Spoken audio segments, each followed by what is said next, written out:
बिहार में स्वर्ण जातियों के तादाद में आई कमी का फायदा कहीं बिहार के राजनीतिक दल तो नहीं उठाना चाहते हैं और बिहार में पहले ही हाशिए पर पहुंच चुकी चारों स्वर्ण जातियों का राजनीतिक से सफाया करने की बड़ी साजिश तो नहीं रच रहे। ये सवाल हम नहीं पूछ रहे, ये सवाल वो तमाम बड़े नेता पूछ रहे हैं जो स्वर्ण वोट बैंक के सहारे राजनीति में बड़ा चेहरा बने हैं। नमस्कार, मेरा नाम अनूप नारायण सिंह है और आप बिहार टॉक के डिजिटल प्लेटफॉर्म को देख रहे हैं। बिहार में 2 अक्टूबर को जातीय जनगणना की रिपोर्ट जारी की गई है और इस रिपोर्ट में जो सबसे चौंकाने वाली बात है कि बिहार में स्वर्ण जातियों की तादाद घट गई है। अगर हम मोटा मोटी बात करें तो बिहार में स्वर्ण जातियों में सबसे ज़्यादा जो तादाद है वो तादाद बताई गई है ब्राह्मणों की और उनसे थोड़ी सी कम तादाद है राजपूतों की।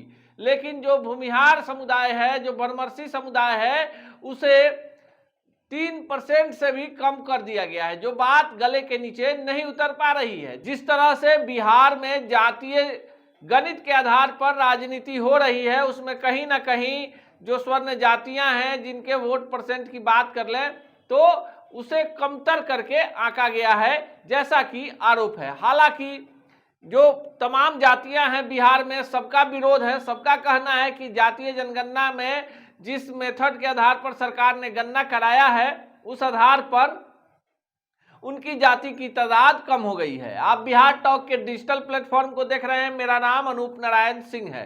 2 अक्टूबर को बिहार सरकार ने आनन फानन में जातीय जनगणना रिपोर्ट को सार्वजनिक कर दिया, पर आपको जानकर ताजुब होगा कि इसके साथ ही आर्थिक गणना और सामाजिक गणना की रिपोर्ट भी सार्वजनिक करनी थी, जिसे सरकार नहीं कर पाई।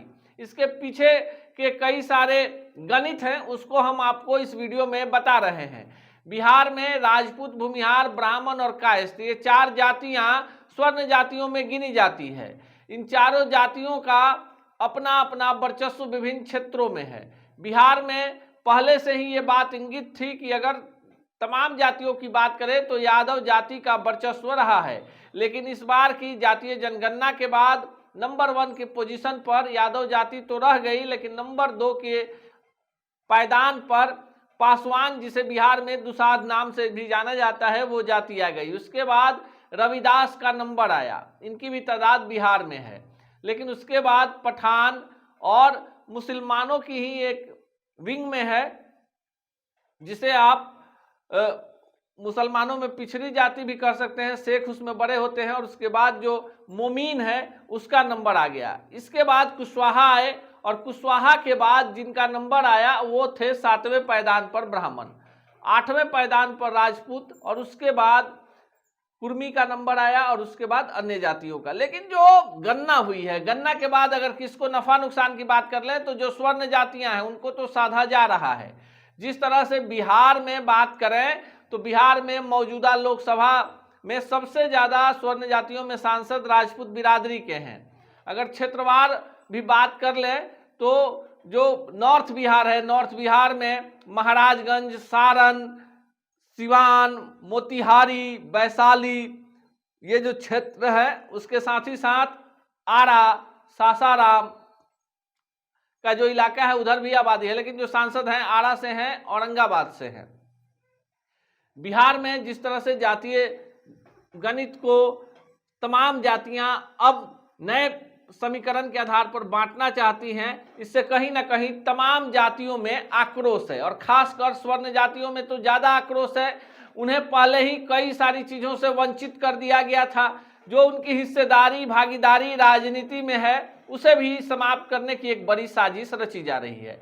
तो क्या जातीय जनगणना की रिपोर्ट आने के बाद जातीय गणना के आंकड़ों के हिसाब से लोकसभा और विधानसभा के टिकटों का बंटवारा होगा? क्या इन आंकड़ों में बड़ा हेरफेर जानबूझकर किया गया है और जो हकीकत है उसे छुपाने के लिए आंकड़ों का खेल कर दिया गया है? क्या इस मामले को लेकर जो तमाम जातियां हैं जिनकी संख्या में कमी आई है वो जागरूक एकजुट होकर जिस तरह का विरोध जता रही हैं, इसका बड़ा फलाफल होगा। इन तमाम समीकरणों पर हमारी नजर होगी। देखते रहिए बिहार टॉक को। ऐसे ही खबरों के लिए जुड़े रहिए बिहार टॉक से। यूट्यूब पर लाइक और सब्सक्राइब करें, बेल आइकन जरूर दबाएं। फेसबुक, ट्विटर और इंस्टा पर फॉलो करें। धन्यवाद।